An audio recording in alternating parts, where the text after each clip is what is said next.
Assalamu alaikum. Today's it is the fourth video lecture of 5 class English. Today we will be doing present continuous tenses.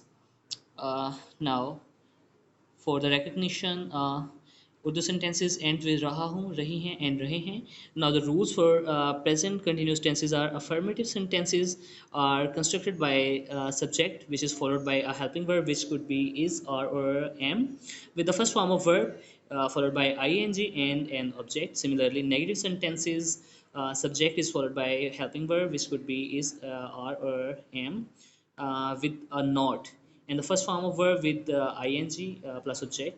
The interrogative sentences are in which in interrogative sentences, helping verbs are placed in the very first in the beginning of the sentence with the subject first form of verb plus ing plus object.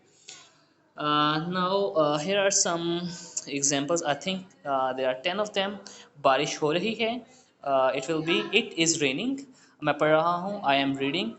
uh, if you have to turn the बारिश हो रही है into negative sentences, then it will be is sorry it is not raining, and interrogative will be is it raining. So attempt these tenses, solve them on your notebooks, neat notebook, and if you need any further guidance, leave a comment below the video, and seek guidance from your parents or your tutors. Until next video, Allah Hafiz.